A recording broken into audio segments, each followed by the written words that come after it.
What's happening, YouTube? So, a lot has happened in the past couple of weeks. You might have been wondering why I haven't posted anything as of late.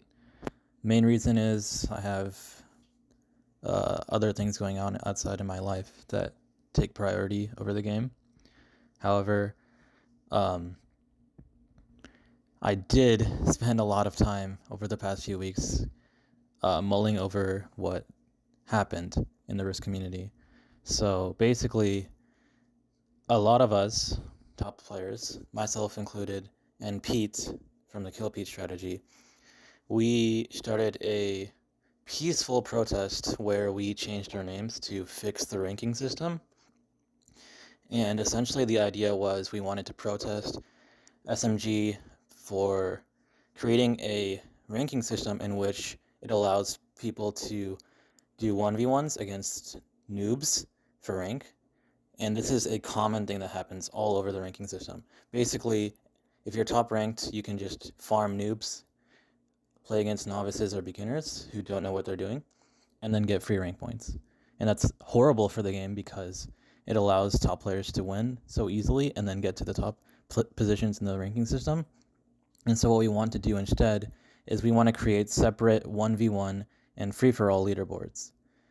And that would help get rid of the whole problem of having somebody farm people for rank. And that discussion is still ongoing, and the developers are still thinking about making improvements to the game and fixing the ranking system. And they recognize that what they did, while it wasn't in their intention to do it, they ended up creating that situation.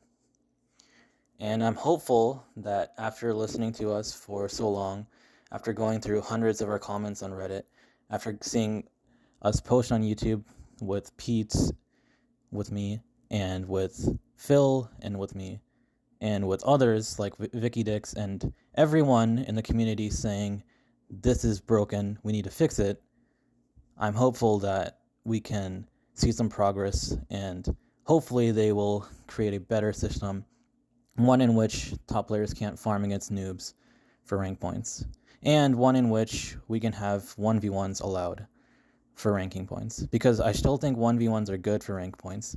I still think that we should have 1v1s, but we shouldn't be allowed to farm noobs. We should be able to play people who are better, but they shouldn't completely eliminate 1v1s. That's not the solution. The solution to fixing 1v1s is creating separate leaderboards for 1v1 and free-for-all, and making it such that if you're playing 1v1, you play against people of equal or like one or more rank below you. So, for example, if you're Grandmaster, you should play against Master or Grandmasters only.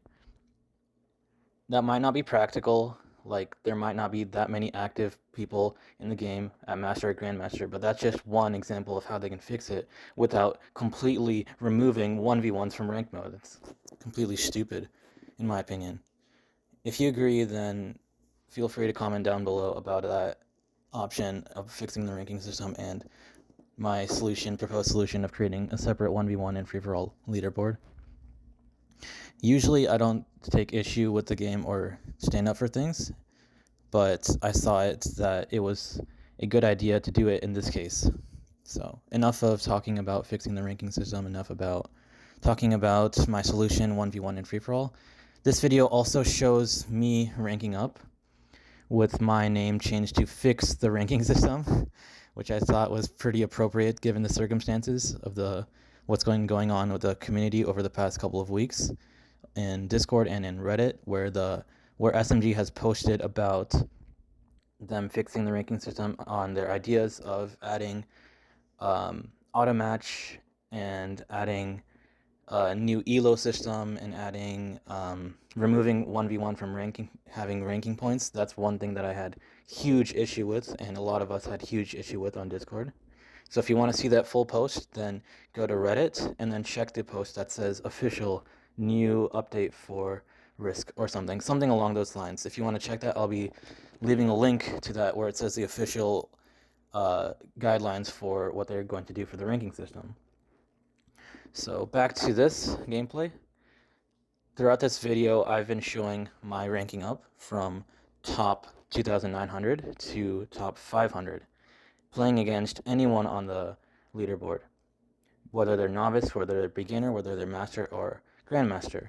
So this shows how I was able to win all the way from there without playing against noobs, without abusing the system that they created, and it shows that I have skill in this game, and that people don't need to farm against noobs, even though that's what everyone does, or a lot of people do. I know a few people like Pete who did it playing free for all. I know people like other people on Discord that I know personally have done it without farming noobs, but the vast majority of the top 100 farm noobs, and that's not okay. We need to make it so that they can't do that, because that's not a good indicator of your skill. You shouldn't be allowed to play against noobs, beat them up, and become the world champion. That's fucking messed up. Oh my gosh. Why would you ever do that?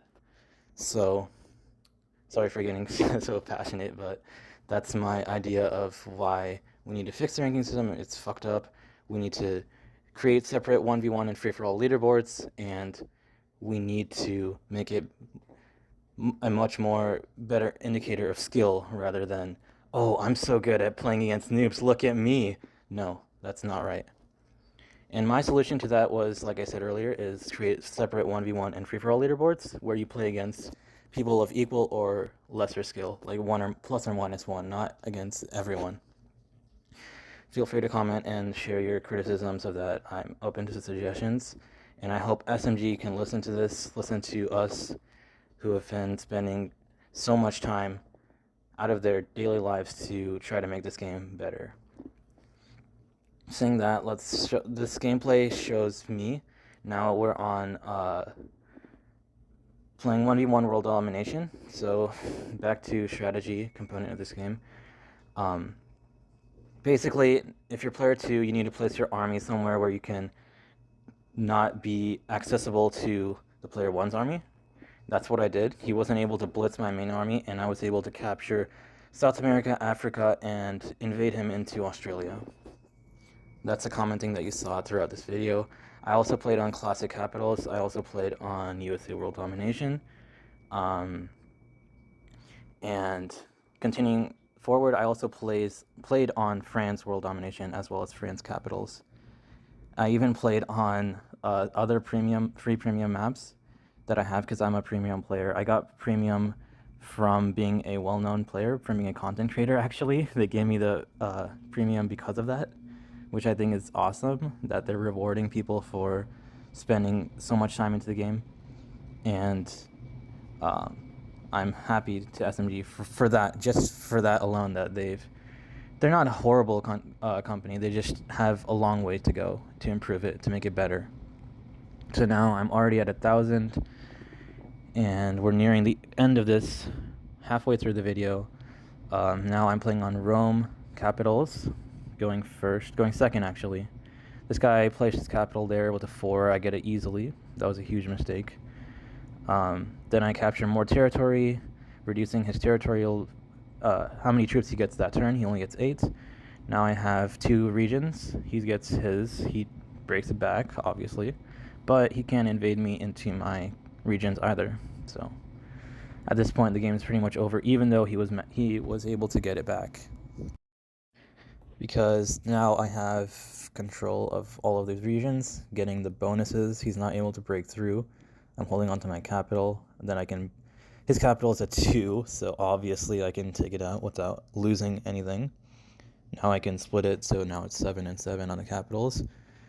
So he can't even break it back, and that's when the game ends. When you can't have a chance to even take back the capital, you're going to win the game.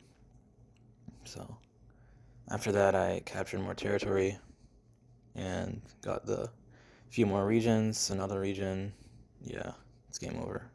He has 2 territories left, and there's nothing that he can do. I say good game because it is over. And after that, he ends up losing. I get higher up rank points. Next game, playing against somebody with 0 wins, 33 losses. I don't know where these people even exist, but this is just an example. Like, this whole entire video is also a satire of what's been going on, to show exactly how somebody can get up to the highest point on the rankings system, on the ladder, on the ranked ladder. This is how anyone can do it in the current state of the game. And um, while I didn't only play against noobs, it also shows that people can. And they do. That is exactly what they do to get to high rank points, high ranked on a leaderboard, like top 500, top 100, top 10, number one. Everyone does it, except for a few that I know on Discord. And so on this game, I went first. I blitzed his main army with my troops, and then that gave me the advantage. Then I took more territory, and he tried to break through, but I got a good attacker's advantage, and that allowed me to be able to win this game, because while he can take territory, while he can try to come back and survive, I'm just getting more troops than him each turn.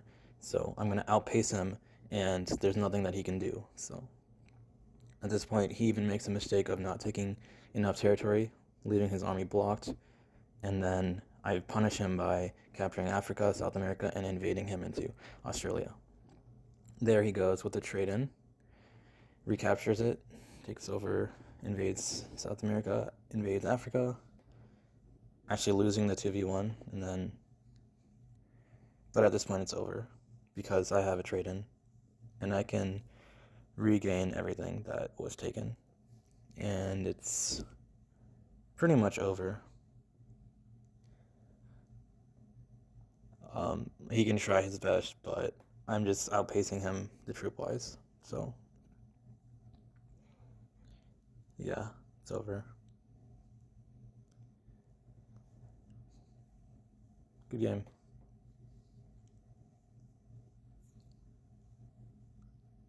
There we go. Now I'm at 1,000. Now we're on eBuy. I believe it's eBuy. Yeah, it's eBuy. Then I'm going second.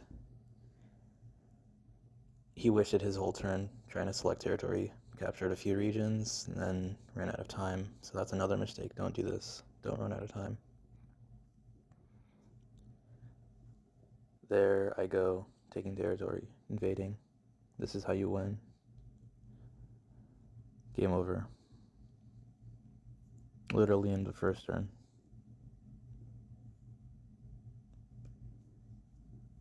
Those are his stats. I don't think he definitely wasn't a very high ranked player, but that is a common mistake of lower ranked players who are inexperienced, and this is what top ranked players or higher ranked players do to take advantage of that, which is pretty messed up, but that's how it is, sadly.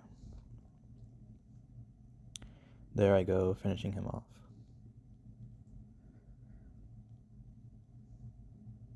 That's it.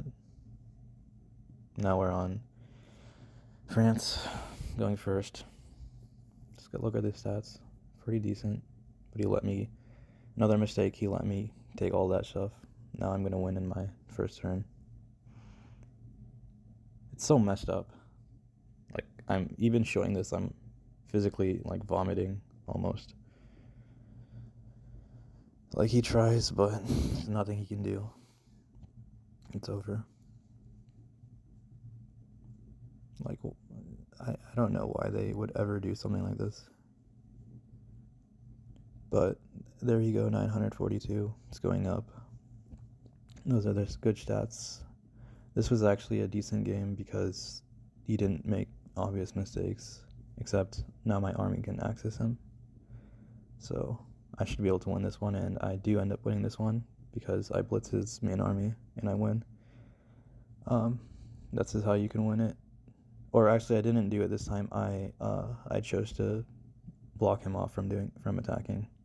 Yeah, so I have 2 7s, 13, or a 6 7 and a 13. So he can't break it, and it's over because I'm holding the region, and there's nothing that he can do. There he goes, taking regions, 3 regions, but on my turn I get that bonus. Then I can attack his 19 and break everything. So this is actually fairly close. I make sure to break it and then get the attacker's advantage. Yeah, that's how I won. That was actually closer than some of the previous games, but um, that was actually a pretty good game, to be honest. So, but the attacker's advantage was what saved me there at the end. See, that was a master.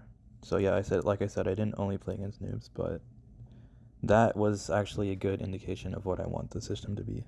Like, not against noobs. This one was also a really good one, Simple World Cups. There I go defending. He has a 27. I put my 27 there, so he can't invade me into North America. And I'm going first, obviously. There he goes, taking over Africa, South America, Australia, trying to fortify there. That's what he does. And then on my turn, I break through. Of course, I'm not going to let him hold on to that. I didn't get a good blitz roll, though. It was unfortunate. And then he gets a 10, captures that, captures this. Can't get through the 11, though. It's impossible. Then once again, I didn't want to risk the on the 11, so I broke through both Africa, South America, and Australia. So it's basically this cat and mouse game back and forth where you're just recapturing stuff, taking territory, recapturing stuff, taking territory, recapturing stuff, taking territory, invading over and over and over and over again until you can have the attacker's advantage on their capital. That's how you win 1v1 in capitals. It doesn't matter the map or whatever. But you do need to be careful that you don't block yourself. And that's what I did in this game. So he won the 6v3, he won that, he broke that. So at this point, I could have gone for the attack, and that's probably what I should have done, but I decided to break through and take territory. So this one is actually a pretty long game because I didn't go for that attack. I wanted to play it safe, and then you'll see what happens next. There I go, breaking through, taking territory, fortifying back. He trades in, goes through, invades, and then captures more stuff. There I go. I don't have a trade, or I do have a trade at 3. That was fortunate. Otherwise, I probably would have lost it. And then I fortify back. And now he also has a trade at 3. Breaks, wins a 4. That was pretty obvious move to do. Then now I can break through. So like I said, it's just this back and forth cat and mouse game. There he goes once again. Now we're just basically waiting on the time when to attack the capital. And he's in the lead. Like, I'm not even able to invade him anymore. So at this point, you're probably thinking, how is he going to win this? Like, he has no chance, right? Yeah. I was thinking that too also. Like, he even did the smart thing, broke it down to the 4-2, so I can't use that to invade him. And then the way I won was with this 55% chance or something with the set. So basically, I should have lost that, but I got lucky. And then France, there it is. 5 wins 5v1, loses 3v1, 29 gets that region. He's going first, I'm going second. I get my army. This is how you win going second. You blitz their main army and then capture that. Now it's game over. He can try his darndest, but it's pretty much over. After the reset, I actually made top 20 also. That was actually pretty interesting. Thanks for watching.